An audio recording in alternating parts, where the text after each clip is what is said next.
खुंगा 17थि रंजालि बैसागु फोरबो खुंथायखौ देग्लाय बाटासपुर ओनसोलनि नैबे थारायबारि होननाय गामियाव सानसेनि हाबाफारिजों जों गाजा गोमजा खुंनो थाखाय आखायाव लादों आरो बे हाबाफारियाव गामाखालि बोसोरनि बायदि देग्लायबो गाजा गोमजायैनो खुंनाय जादों। देग्लाय साननि जि हाबाफारि बे सोलिगासिनो दङ आरो जोंहा मोनायाव जोंहा सासे देंखोगिरि हांख्रायहरनाय जादों लाइथुन नार्जारि बिथाङा दा हरनि हारिमु बिलिफाङाव जोंनि बे ओनसोलनि रायजो राजाजों रंजाफैगोन आरो जोंनि रायजो राजायाबो बिथांजों रंजाफागोन। दिनैनि बे साननि हाबाफारियाव मा हाबाफारि लाखो? साननि हाबाफारियाव जोङो गिबियावनो खुगा बैसागु मेथाइ खननाय आरो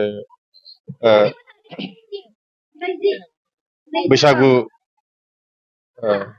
गेवलां मोसानाय आरो बारदै सिख्ला मोसानाय आरो बैसागि आइजो मोसानाय बे हाबाफारिया जागासिनो दङ आरो दा मोनायाव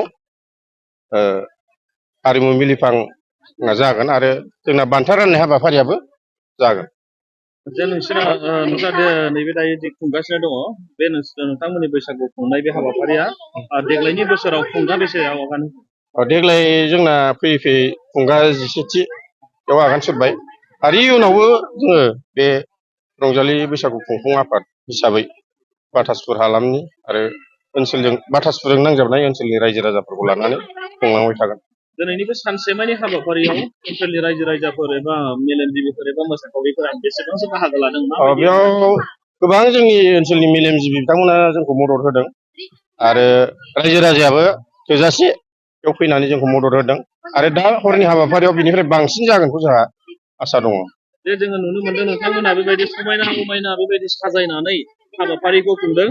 बेयाव नोंथांमोनहा बेबायदि नोंथांमोननि कमिटिनि नाजानायजों खुंदों ना सरकारनिफ्राय माबा मोनसे मोनदेरदों? बेयाव जोङो जोंनि ओनसोलनि रायजो राजा आरो हारिमु सिबिसुला सिबिसुलिफोरनि मदद होनाय आरो नाजानाय बिनि गेजेरजोंनो खुंगासिनो दं। दासान्दि जोङो सरकारनिफ्राय अनसुंथाइ मोनथ'वाखै, इयुनाव मोननायनि आसा दं होननानै जों मिजिंथिदों।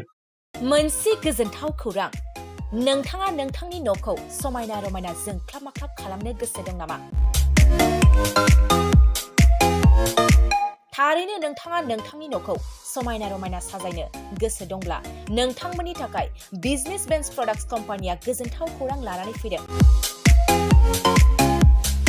गोदान बोसोर रंजालि बैसागु फोरबोजों लोब्बा लाखिनानै बेन्स प्रडाक्ट्स कम्पानिया नोंथांमोननि थाखाय अफार होनाय जादों।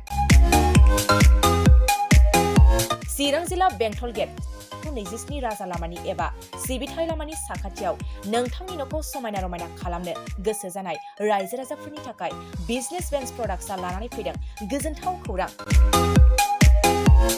पलिग्रेनाइट, WPC एबा PVC, wooden flooring, wallpaper, steel roofing, soffit ceiling बायदि गाबनि न' साजायग्रा खम बेसेनावनो नोंथांमोना बायनानै लांफैनो हागोन।